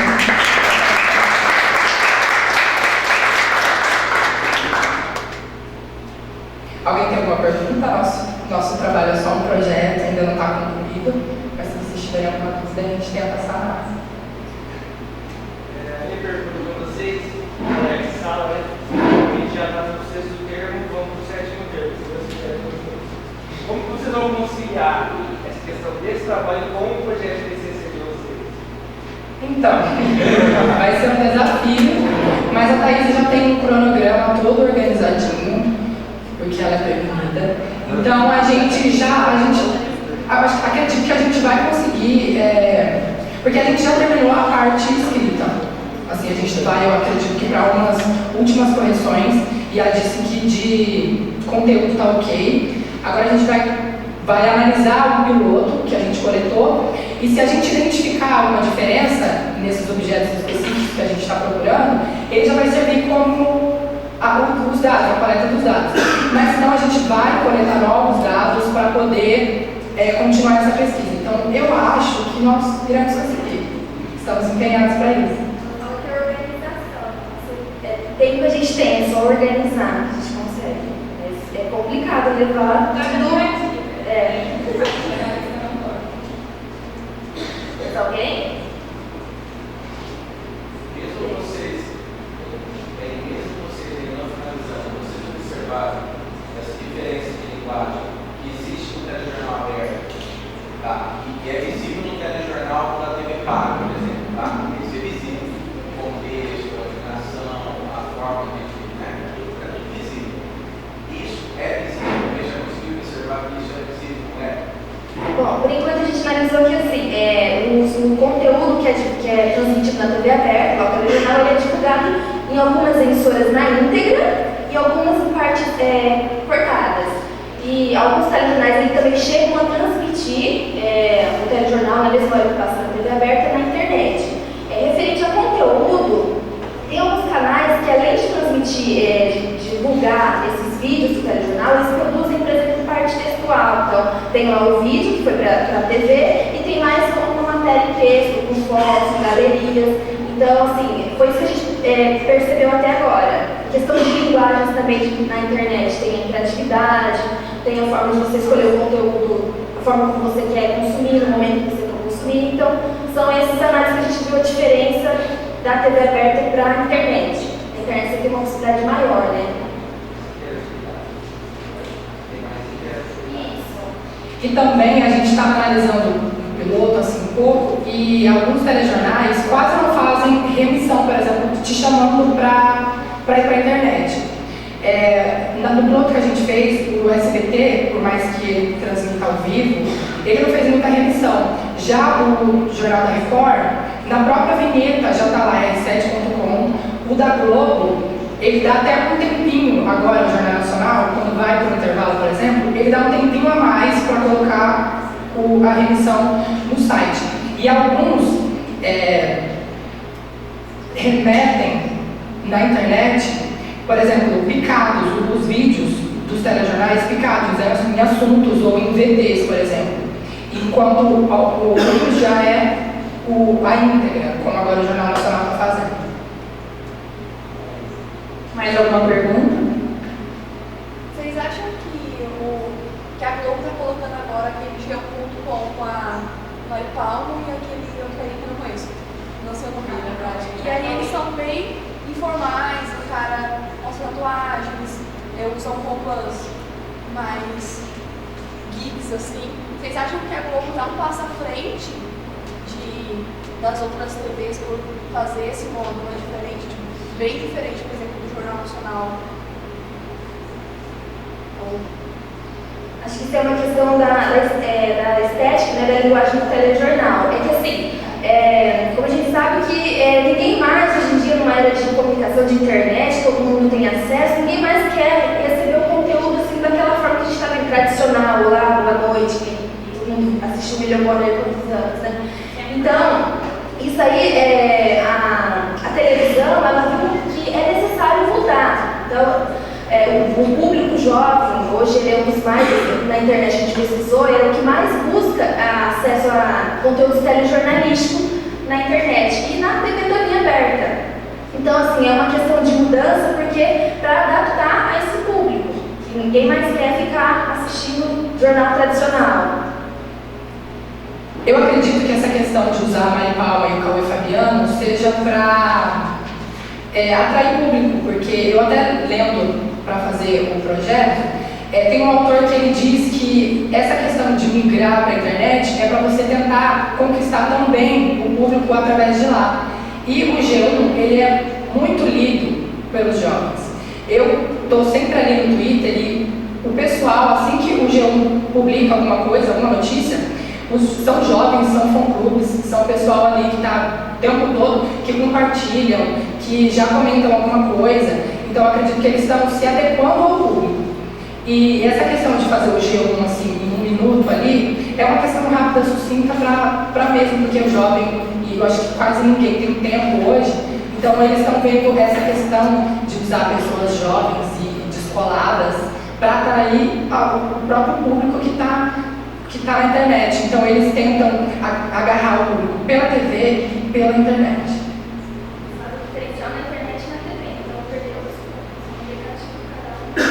Uma característica da internet que eles aplicaram na TV.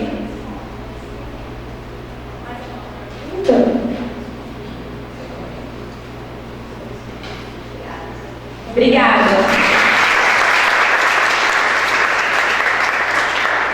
Bom, pessoal, algum aluno ou professor gostaria de fazer aí algum comentário sobre os trabalhos, alguma coisa? Não?